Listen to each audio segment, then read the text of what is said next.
जंतु जगत, animal kingdom, Animalia kingdom, ठीक है। इसमें क्या है, कॉर्डेटा। कॉर्डेटा कितने नंबर पे है, 9 नंबर। 8वां का बोला तो 8वां कौन कौन थे, porifera, coelenterata, platyhelminthes, aschelminthes, annelida, arthropoda, echinodermata, mollusca, chordata. 8 को।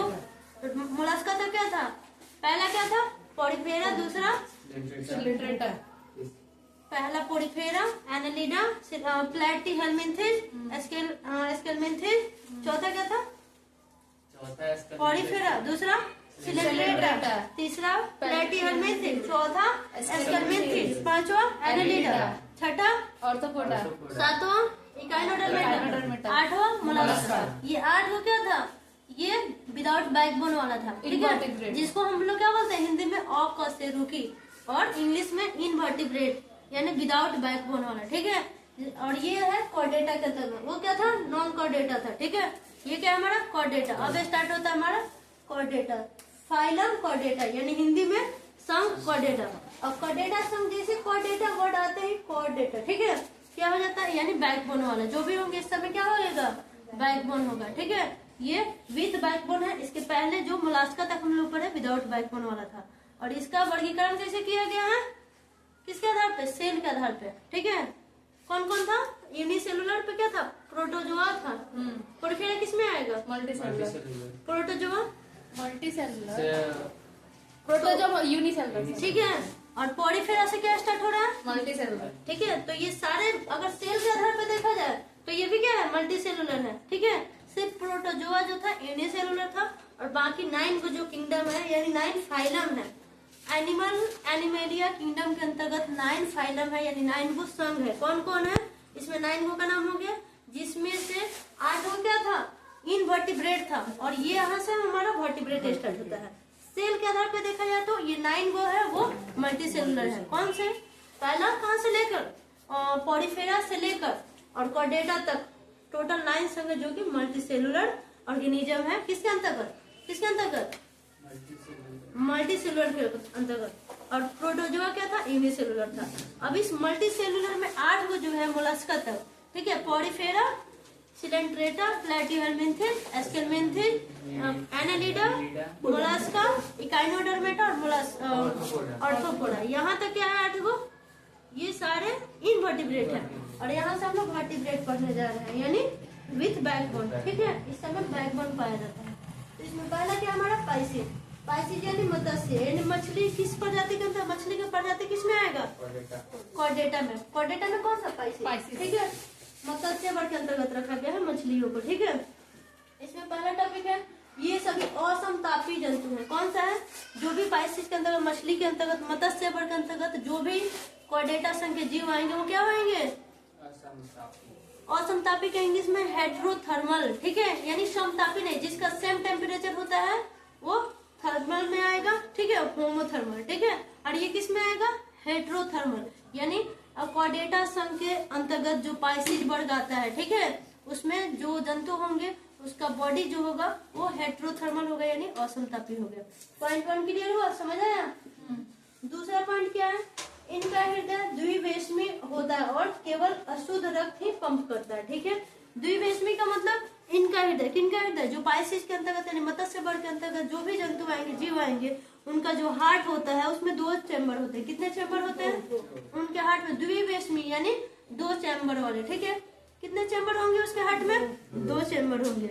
और इसमें क्या होता है, इम्प्योर ब्लड ही पंप करता है। कौन सा ब्लड पंपिंग करता है, किस में, क्यों करता है, क्योंकि उसका 2 ही चैम्बर है, तो उसमें जो इम्प्योर प्योर ब्लड है उसका पंपिंग करने का एक ही रास्ता है, तो इसलिए क्या कर पाएगा वो, ये नहीं कि एक अलग से उसका चैम्बर नहीं कि प्योर ब्लड के लिए अलग से, जैसे हम लोग के हार्ट में क्या होता है 4 चैम्बर होता है, तो 2 अपर 2 लोअर, लेफ्ट में 2 राइट में 2, ठीक है, 2 वेंट्रिकल 2 एट्रियम, ठीक है।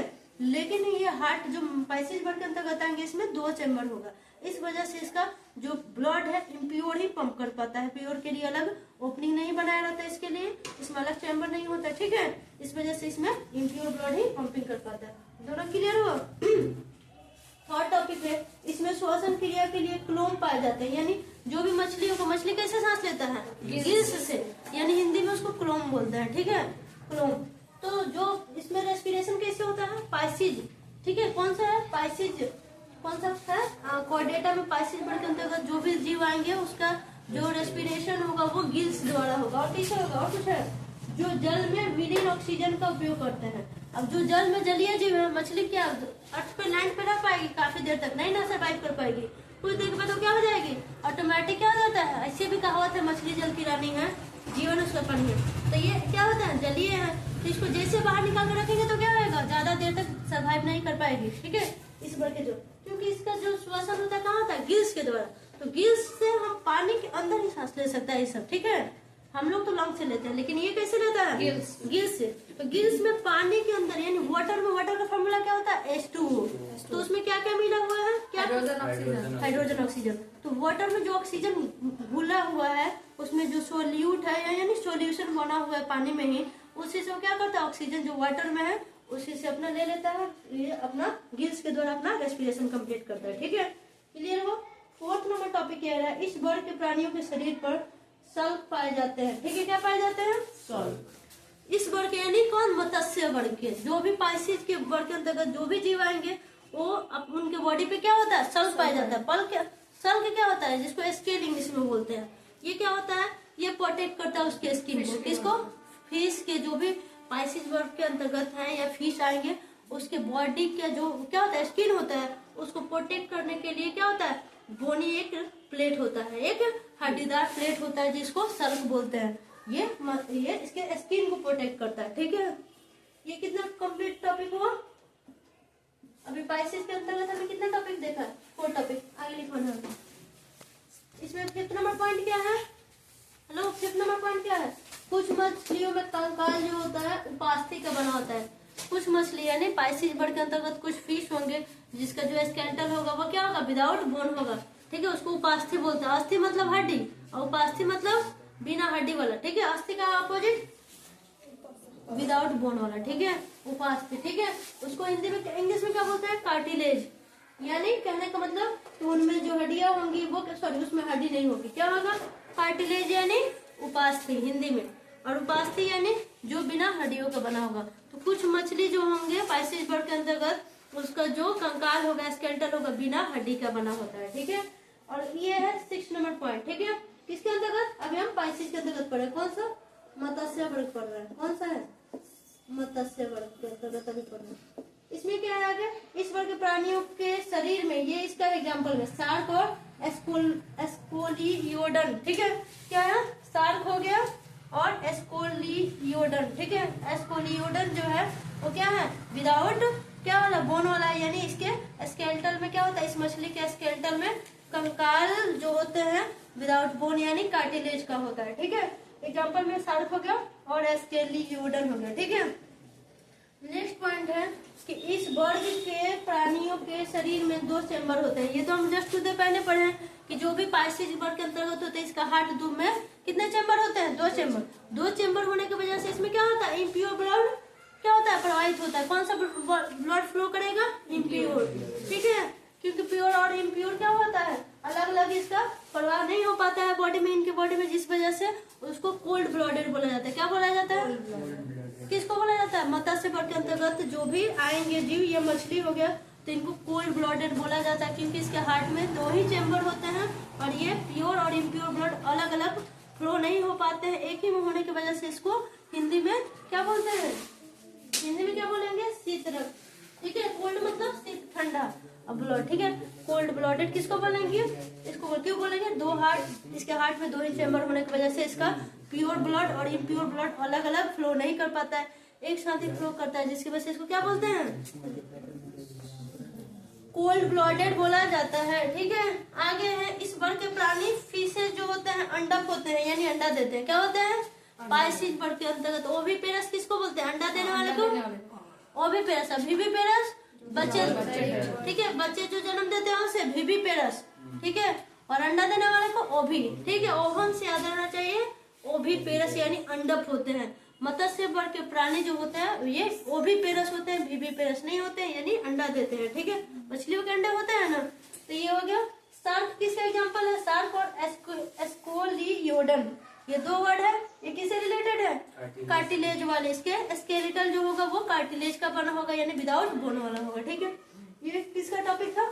मत्स्य वर्ग के आने वाले जो भी इसके अंतर्गत जीव आएंगे उसके। आगे क्या पढ़े जा रहे हैं? किसके बारे में? मत्स्य वर्ग का कौन है हम? ये कॉर्डेटा संघ के मत्स्य वर्ग में। इनका शरीर धारा रेखीय होता है। किनका? जो भी मछली होते हैं पाइसिस वर्ग के अंदर, उसका जो बॉडी होता है उसके ऊपर क्या होता है? धारा। देखे वो लाइनिंग। ठीक है, क्यों होता है? क्योंकि इसको ये पानी में चलने में, मूवमेंट करने में मदद करता है। जो धारा रेखीय बॉडी है यानी स्ट्रीमलाइन बॉडी होने की वजह से मछलियों को पानी में चलने में हेल्प मिलता है। किसके वजह से? और किस में? स्ट्रीमलाइन होने की वजह से हेल्प मिलता है, जैसे बोट का आउटर सरफेस हुआ। और क्या है? एरोप्लेन में भी होता है स्ट्रीमलाइन। इसमें क्या होता है? स्ट्रीमलाइन होने की वजह से इसको एरोप्लेन और नहीं, बर्ड्स जो होती है, बर्ड्स के बॉडी पे भी स्ट्रीमलाइन होता है, जिसकी वजह से स्काई में उड़ने में मदद मिलता है। लेकिन मछलियों के शरीर में जब उसके बॉडी पे क्या होता है? स्ट्रीमलाइन बॉडी होता है, जिसकी वजह से ये पानी में मूवमेंट करने में इसको क्या मिलता है? हेल्प मिलता है। ठीक है, किसको? पाइसिस वर्ग यानी मछली वर्ग के अंतर्गत। और बर्ड्स के अंतर्गत है तो उसको स्ट्रीमलाइन होने की वजह से उसके बॉडी में जो धारा रेखीय शरीर होता है उसका, तो वो उसको आकाश में उड़ने में हेल्प करता है। ठीक है, लेकिन मछलियों में अगर उसका शरीर धारा रेखीय है यानी स्ट्रीमलाइन है तो क्या होगा?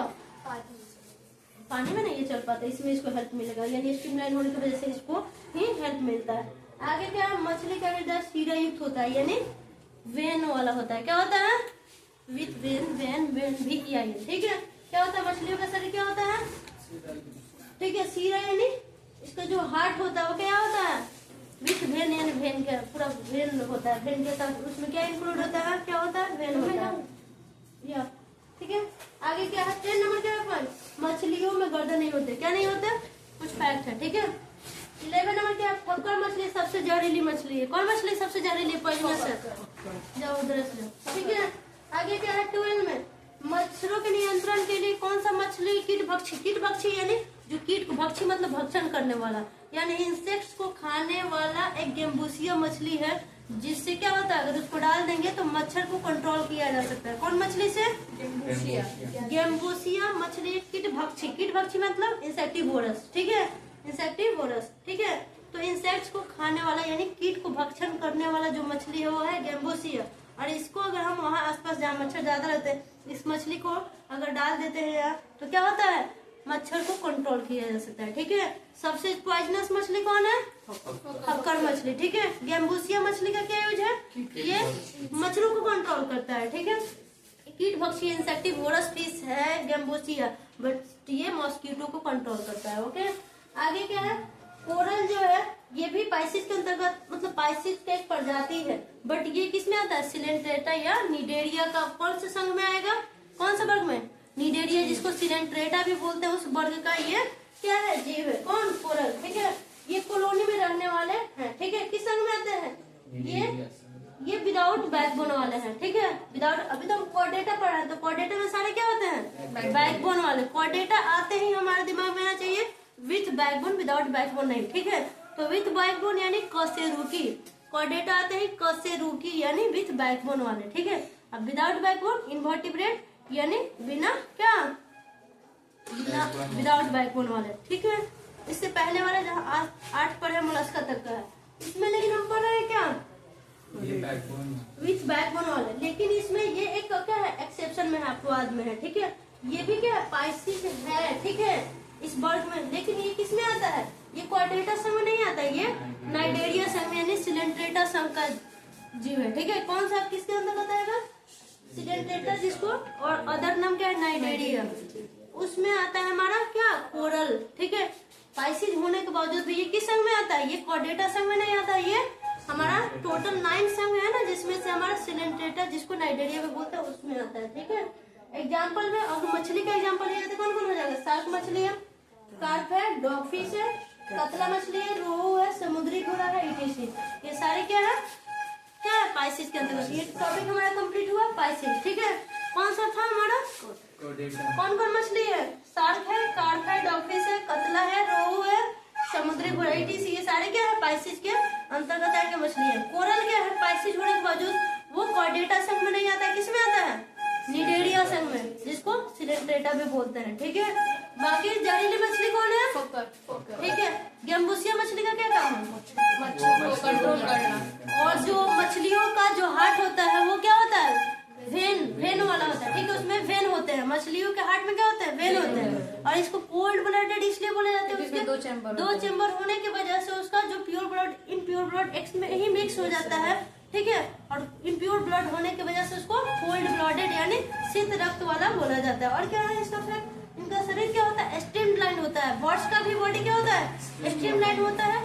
इसका भी बॉडी स्ट्रीमलाइन यानी उसके जो शरीर होता है ना उस पर लाइनिंग खींचा रहता है। ठीक है, जिसको हम लोग हिंदी में क्या बोलेंगे? धारा रेखीय, स्ट्रीमलाइंड। ठीक है, स्ट्रीमलाइंड धारा रेखीय होने की वजह से ये पानी में आसानी से क्या होता है? मछली पानी में रह पाती है, मूव कर पाती है।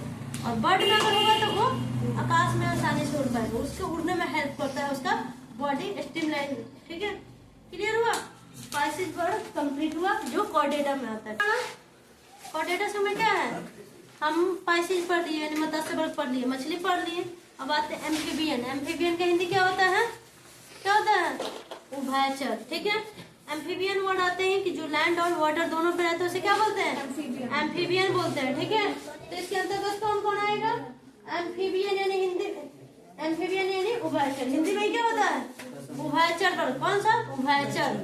ठीक है, इसका पहला पॉइंट है ये सभी प्राणी उभयचर होते हैं। उभयचर यानी जो लैंड और वाटर दोनों पे एग्जिस्ट करते हैं, सरवाइव कर पाते हैं, उसे हम क्या बोलते हैं? उभयचर। दूसरा पॉइंट क्या है? ये असमतापी होते हैं यानी इनका क्या होता है? हेट्रोथर्मल होते हैं। क्या होता है? इनका जो बॉडी होता है असमतापी, टेम्परेचर सेम नहीं रहता है यानी असम यानी क्या होता है? हेट्रोथर्मल होता है। ठीक है, तीसरा क्या? थर्ड नंबर पॉइंट है इसका। अच्छा, ये श्वसन क्लोमो द्वारा, त्वचा द्वारा, फेफड़े द्वारा इनमें होता है। रेस्पिरेशन कैसे होता है? गिल्स, लंग्स और स्किन। क्लोम यानी गिल्स, त्वचा यानी स्किन और फेफड़े यानी लंग्स, तीनों के द्वारा इसमें रेस्पिरेशन होता है। क्यों? क्योंकि इसके कुछ जो एनिमल होते हैं लैंड पे भी रहते हैं। जैसे फ्रॉग हम लेते हैं, फ्रॉग क्या है? एग्जाम्पल है एम्फीबियन का। तो कुछ नहीं, वही क्या होता है? अर्थ में भी, लैंड पे भी रहता है और वाटर पे भी रहता है। तो जब वाटर में रहेगा तो वो गिल्स से सांस लेगा। ठीक है, और जब वही आएगा तो लंग्स। ठीक है, तो गिल्स से और स्किन से कहाँ पे लेगा? गिल्स उसमें कहाँ पे? स्किन से लेता है। कहाँ लेता है? पानी में। पानी में रहेगा तो किससे सांस लेगा? फ्रॉग। स्किन से। और जब लैंड पे होगा तो लंग्स से।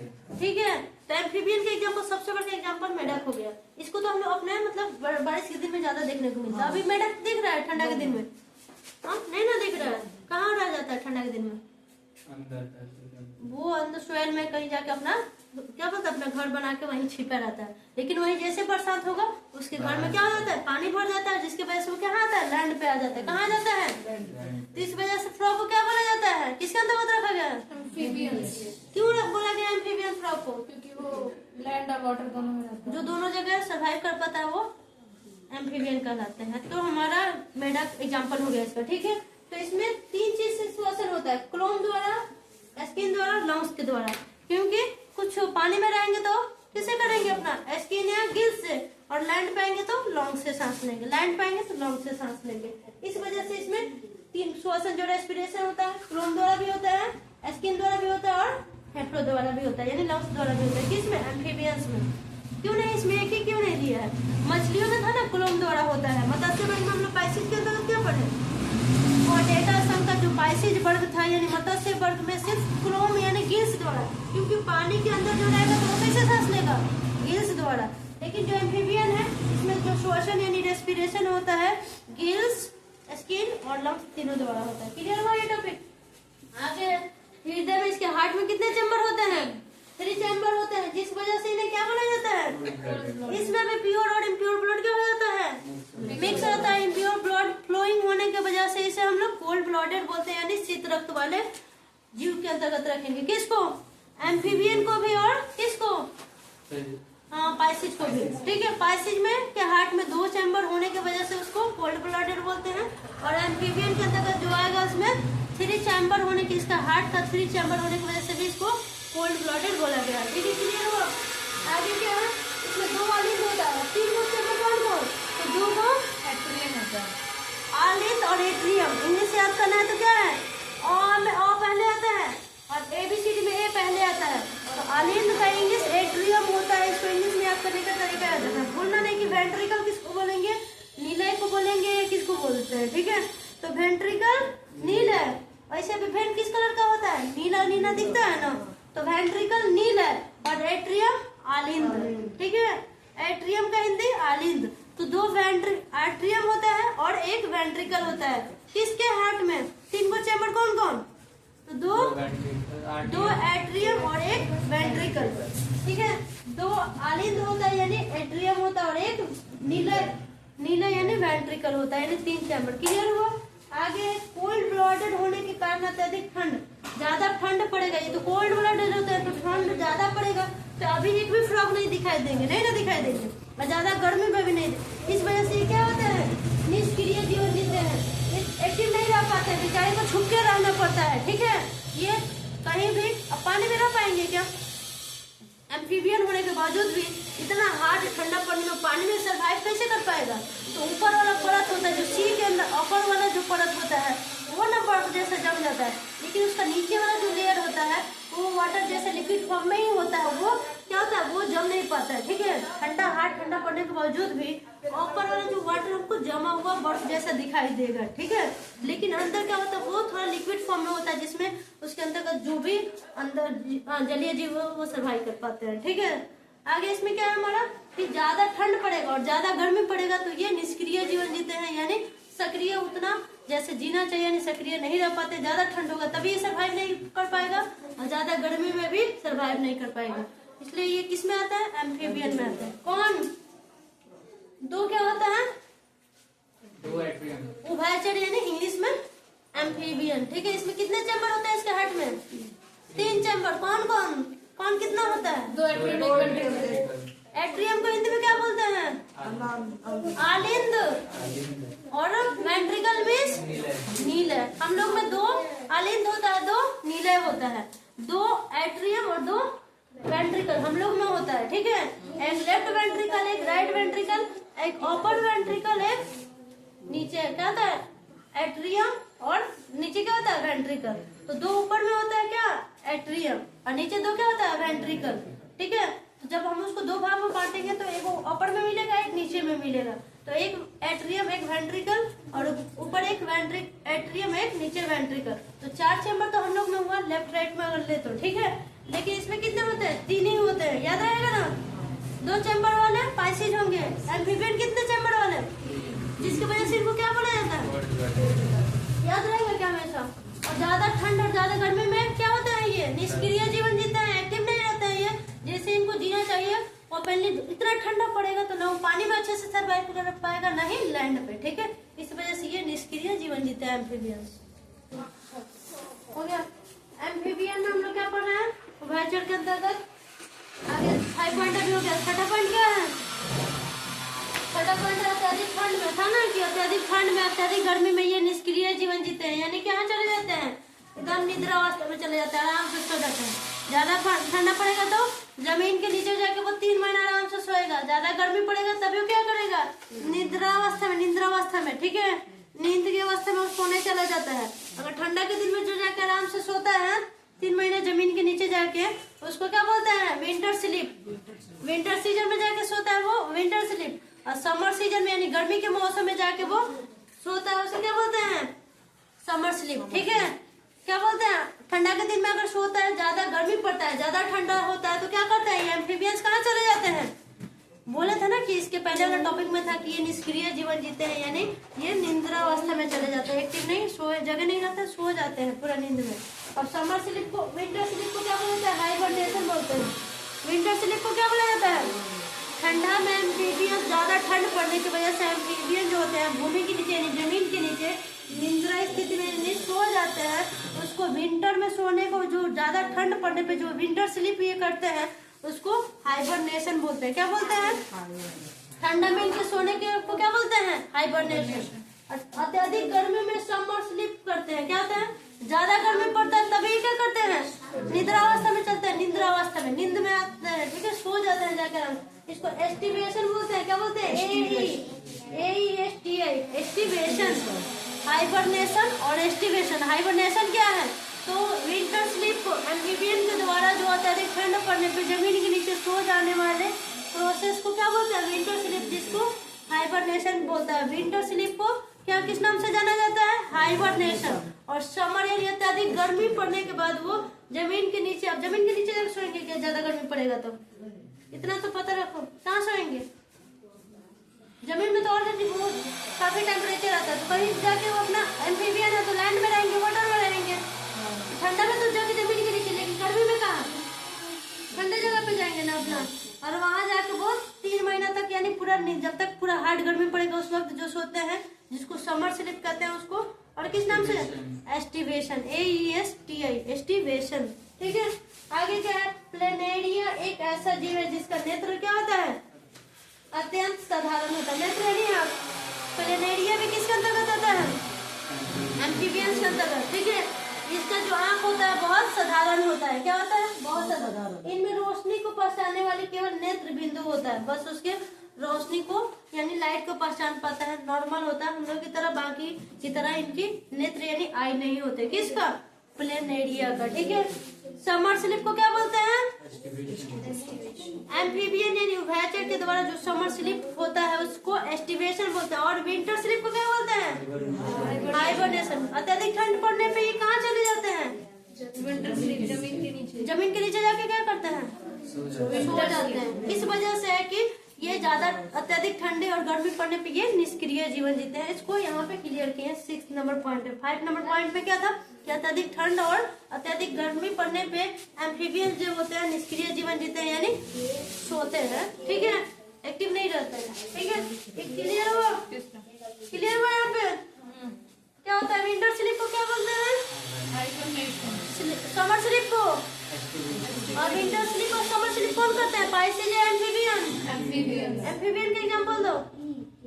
फ्रॉग तो है ये, यहाँ क्या है? प्लेनेरिया। इसमें क्या होता है?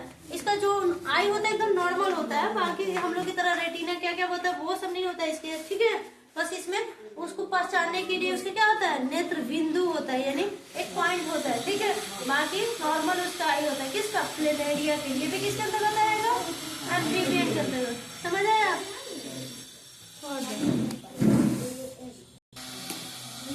क्लियर हुआ टॉपिक? ये एम्फीबियन था, इसके पहले क्या था?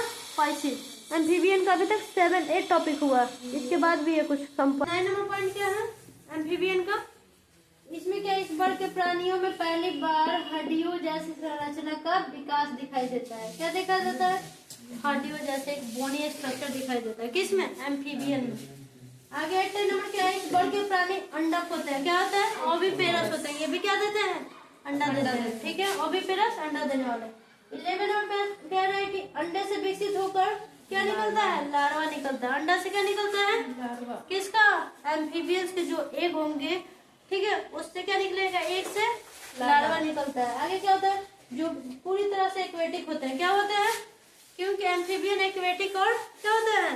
लैंड यानी स्थल वाले होते हैं, दोनों जगह रहने वाले होते हैं।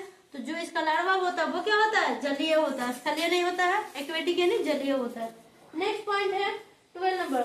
मेढक के लार्वा को टैडपोल कहा जाता है। मेढक के लार्वा को क्या बोला जाता है? टैडपोल। अच्छा, जब मेढक जो ये होते हैं ना, क्या बोलते हैं, एकदम जो उसका अंडा से निकलता है लार्वा, तो उसमें पूंछ जैसा, मछली जैसा शेप दिखाता है। धीरे धीरे जैसे वो एडल्ट होते हैं तो उसका डिसअपियर हो जाता है, उसका जो पूंछ टेल दिखाई देता है। ठीक है, टैडपोल अवस्था में रहता है तो क्या होता है? इस फेज में उसका पूंछ मछली के जैसा पूंछ दिखाई देता है। जैसे जैसे वो फ्रॉग एडल्ट होते हैं उसका जो टेल होता है, पूंछ होता है, वो डिसअपियर गायब हो जाता है। ठीक है, तो मेढक के लार्वा को टैडपोल कहा जाता है। लार्वा क्या होता है? हर्बीवोरस, शाकाहारी होता है। जो मेढक का लार्वा होता है, ठीक है, जो अंडा से निकलता है वो क्या होता है? शाकाहारी होता है। क्या होता है? शाकाहारी। लेकिन जब वो एडल्ट होगा तो क्या होएगा? मेढक। ठीक है, उसका लार्वा यानी उसका बहुत सारा फेज होता है ना मेढक, उसका बच्चा वो फेज ऐसे करते करते एडल्ट होते हैं। तो जब ये मान लो कि ये हो गया, एक से क्या हो गया? लार्वा निकला, तो लार्वा वाला फेज में वो क्या है? शाकाहारी है। लेकिन जैसे जैसे वो एडल्ट हो जाएगा तो क्या हो जाएगा? मेढक क्या हो जाएगा? क्लियर हो टॉपिक? क्या है? इस वर्ग के प्राणी का जो शरीर होगा, इसका संरचना होगा, वो कैसे होगा? कैसा होगा? हड्डियों जैसा होगा। ठीक है, हड्डी जैसा विकास इसका दिखाई देने को मिलता है। इसके बाद क्या है कि ये अंडा होता है, अंडा देते हैं। इसके अंडा से क्या होता है? और लार्वा निकलता है, और लार्वा को टैडपोल बोला जाता है। और टैडपोल जो होता है यानी लार्वा जो होता है उसका शाकाहारी होता है। और वही फ्रॉग जो मेढक है एडल्ट होने के बाद क्या हो जाते हैं, मांसाहारी। ये हमारा अभी एम्फीबियन का ही टॉपिक है, 12 का टॉपिक हो। अभी 1-2 नेक्स्ट पॉइंट है। क्लियर हो गया क्या? क्या हमारा आगे नोट में देखना है, एम्फीबियन के अंतर्गत नोट देखने जा रहा है। 12 का पॉइंट हो गया, ठीक है। इसमें नोट में है कि एम्फीबियंस जो होते हैं इसके बाह्य कंकाल नहीं पाए जाते। एम्फीबियंस में क्या नहीं होता है, एक्सटर्नल स्केलेटन नहीं पाए जाते। किसमें, एम्फीबियंस में, ठीक है। आगे मेढकों की तटराहत किसके लिए होते हैं, वास्तव में मैथुन के लिए होता है, जो ये तट करता है। कौन, मेढक। इसके एग्जाम्पल कौन कौन होंगे, कौन कौन होंगे एग्जाम्पल, एम्फीबियंस में फ्रॉग आएगा, टोड होगा, सैलमेंडर, ठीक है, फ्लाइंग फ्रॉग, ये सारे किसके एग्जाम्पल हैं, एम्फीबियंस के, ठीक है। एम्फीबियंस में क्या नहीं पाए जाते हैं, बाह्य कंकाल। ये तटराहत करता है मैथुन के लिए। इसके बाद ये रहा एग्जाम्पल, नोट कर लो जल्दी। हो गया क्या, एम्फीबियन कंप्लीट हुआ, कोडेटा संघ का एम्फीबियन कंप्लीट हुआ। एक एम्फीबियन, इस ये दोनों टॉपिक इस वीडियो में कंप्लीट हुआ।